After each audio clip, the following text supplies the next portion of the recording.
warahmatullahi wabarakatuh. Alhamdulillahirrabbilalamin. Wassalatu wassalamu ala asyrafil anbiya wal mursalin Sayyidina wa maulana Muhammadin wa ala alihi ashabihi ajma'in. Amma ba'd. Baik, apa kabar Anda hari ini? Alhamdulillah sehat ya. Baik, sebelum memulai pelajaran, alangkah baiknya kita berdoa dulu. Baik, kita mulai berdoa ya. Bismillahirrahmanirrahim. Rabbi zidna ilman warzuqna fahman. Amin. Ada kira-kira di antara Anda ada tidak yang ingat materi tentang minggu lalu? Ada ya. Materi tentang minggu lalu yakni mengenai yang membatalkan puasa. Itu yang pertama ya. Kemudian hikmah puasa. Pada intinya hikmah puasa ini untuk meningkatkan ketakwaan seorang hamba kepada Sang Khalik. Kemudian ada yang ketiga ini uzur puasa. Uzur puasa ini adalah siapa-siapa saja orang yang tidak boleh tidak berpuasa di bulan Ramadan. Sudah kita jelaskan kemarin mengenai hal ini, seperti orang sudah lanjut usia, jadi boleh tidak berpuasa dengan syarat mengqadha atau bisa juga dengan membayar fidyah. Maka dari itu Anda, sebelum kita memasuki materi hari ini, perhatikan baik-baik, karena dengan kita memperhatikan materi yang disampaikan oleh guru, maka insya Allah Allah akan memudahkan kita untuk memahami segala pelajaran yang disampaikan oleh gurunya.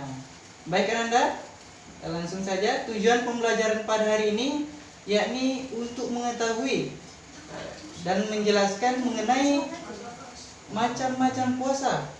Macam-macam puasa ini, yang pertama ada puasa wajib. Puasa wajib, kemudian ada lagi pembagiannya, puasa Ramadan, puasa nazar, kemudian ada namanya puasa kafarat. Ini termasuk puasa wajib. Kemudian puasa sunnah. Puasa sunnah. Kemudian selanjutnya yang ketiga ada puasa haram, dan terakhir atau yang keempat yakni puasa makruh. Itulah materi yang akan kita bahas pada pagi hari ini. Kita langsung saja memasuki pembahasan yang pertama, yakni puasa Ramadan. Apa itu puasa Ramadan Anda? Langsung saja, puasa Ramadan itu yaitu puasa yang wajib dilakukan di bulan Ramadan. Mulai dari 1 Ramadan sampai 30 Ramadan. Kemudian cara menentukannya, biasanya di pemerintahan Indonesia kita kurang punya pemerintah. Ditetapkan oleh pemerintah yang berkaitan dengan hal ini, yakni Menteri Agama. Biasanya dalam menentukan ini dia menggunakan ru'yatul hilal, kemudian hisab dan istikmal. Ini yang sering digunakan. Adapun dalil puasa Ramadan, apa itu Anda? Yang sering kita dengar ketika di bulan Ramadan itu sering dibacakan oleh imam di dalam surah Al-Baqarah ayat 183 yang bunyinya Bismillahirrahmanirrahim. Ya ayyuhalladzina amanu kutiba alaikumus shiyam kama kutiba alal ladzina min qablikum la'allakum tattaqun. Jelas? Artinya, hai orang-orang yang beriman. Jadi yang diserukan dalam hal ini yakni hanya orang yang beriman. Ya ayyuhalladzina amanu, hai orang-orang yang beriman. Kutiba alaikumus shiyam, diwajibkan atas kamu berpuasa sebagaimana diwajibkan atas orang-orang sebelum kamu, agar kamu bertakwa. Jadi puncaknya adalah dalam ketakwaan. Kemudian didukung lagi oleh hadis Rasulullah SAW yang diriwayatkan oleh At-Tirmidzi, yakni an Abdurrahman Abdullah bin Umar bin Khattab rahimahullah ta'ala qala sami'tu Rasulullah sallallahu alaihi wasallam yaqul buniyal islamu ala khamsin syahadatun an la ilaha illallah wa anna muhammadar rasulullah aqimus salata wa ita'iz zakata wa hajjal baita wa shoma ramadan. Artinya dari Abdurrahman Abdillah bin Umar bin Khattab radhiyallahu anhu, aku pernah mendengar Rasulullah bersabda, yakni Islam itu dibangun atas 5 perkara. Yang pertama yakni syahadatan an la ilaha illallah, bersaksi bahwa tiada Tuhan selain Allah, wa anna Muhammad Rasulullah, dan Muhammad adalah utusan Allah. Lalu kemudian mendirikan solat, aqimus solat, wa atuz zakat, mengeluarkan zakat, kemudian wa hajjal bait, yakni haji ke Makkah Al-Mukarramah atau kita ke Ka'bah, kemudian shoma Ramadan, nah berpuasa pada bulan Ramadan. Jadi jelas ini merupakan dalil penguat bahwa puasa Ramadan merupakan suatu kewajiban. Jelasan Anda? Baik. Nah, kemudian Ananda, kita langsung memasuki yang puasa wajib yang kedua, yakni puasa nazar. Dalam hal ini puasa nazar ini merupakan suatu kewajiban karena ada ikatan tertentu. Seperti ketika kita naik kelas misalnya kan, kita berjanji atau bernazar mau berpuasa 3 hari, maka kewajiban kita adalah berpuasa 3 hari. Nah, ini termasuk dalam puasa nazar. Hukumnya wajib. Nah, ketika kita sudah bernazar, maka hukumnya menjadi wajib. Nah, pahaman Anda? Dalam hal ini dalilnya ada pada Quran surah Al-Hajj ayat 29, yang artinya hendaklah kalian melakukan nazar-nazar mereka. Baik Anda, kita langsung saja ke puasa wajib yang ketiga, yakni puasa kafarat. Apa itu puasa kafarat Anda? Nah, puasa kafarat ini merupakan puasa denda yang dilakukan oleh seseorang ketika melanggar sesuatu, seperti melanggar larangan haji. Apa itu? Haji tamattu. Nah, jadi harus menggantinya dengan puasa kafarat. Nah, ketika berada di tanah suci itu, kalau tidak sanggup memotong 1 ekor kambing atau domba, maka diwajibkan untuk berpuasa selama 3 hari. Nah, 3 hari di tanah suci, lalu ketika pulang ke kampung halaman, tempat dia bermukim, dia harus berpuasa 7 hari. Nah, jadi ini termasuk puasa kafarat. Kemudian pelanggaran yang kedua yakni melanggar sumpah atau janji. Nah, dalam hal ini diharuskan juga untuk membayar puasa kafarat. Berapa? 3 hari. Nah, 3 hari. Kemudian yang macam yang ketiga yakni puasa kafarat karena zihar. Bagaimana itu zihar? Dia menyamakan istrinya seperti ibunya, seperti begini. Punggung kamu sama seperti punggung ibuku. Maka dikenakan puasa kafarat untuk seorang suami. Kemudian puasa kafarat dilakukan ketika seseorang membunuh tanpa sengaja, maka harus membayar kafarat, yakni berpuasa selama 2 bulan. Lama bukan? Lama. Kemudian apa lagi? Puasa kafarat ini dilakukan ketika seorang suami istri, dia sedang berpuasa kemudian melakukan hubungan badan di siang hari, maka dikenakan puasa kafarat selama 2 bulan. Dan banyak lagi macamnya untuk pelanggaran yang dilakukan oleh seorang suami atau suami istri yang melakukan hubungan badan di siang bulan Ramadan. Nah, selanjutnya kita memasuki materi tentang puasa sunnah. Apa itu puasa sunnah? Yakni puasa yang dilakukan apabila kita melakukannya akan mendapatkan pahala, kemudian apabila meninggalkan tidak mendapat dosa. Namun sebagian ulama mengatakan apabila kita mengerjakan mendapat pahala, namun apabila kita meninggalkan maka rugi. Kenapa? Karena ini adalah sunnah. Nah, kita harus mengutamakan sunnah. Nah, puasa sunnah ini ada lagi macam-macamnya. Yang pertama itu puasa Syawal. 6 hari puasa Syawal. Hari ini hari raya Idul Fitri nih. Nah, besok bisa kita berpuasa sampai 6 hari berikutnya. Kemudian yang kedua, puasa sunnah yakni puasa Senin Kamis. Nah, ini yang sering dilakukan oleh Rasulullah. Kenapa? Karena kata Rasulullah,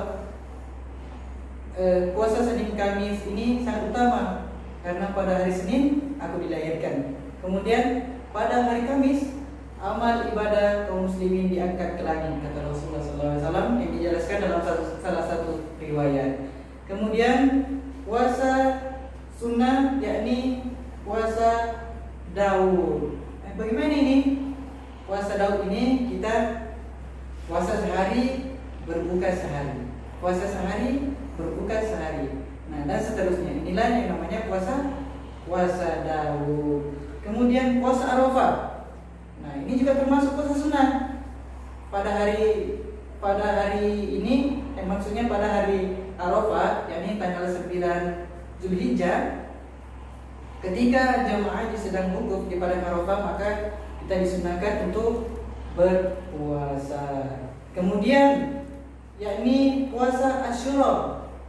Puasa Asyura ini sering dilakukan pada tanggal 10 Muharram. Nah, kemudian selanjutnya puasa Muharram, yakni memperbanyak puasa di bulan Muharram. Kemudian puasa Ayyamul Bid atau puasa tengah bulan.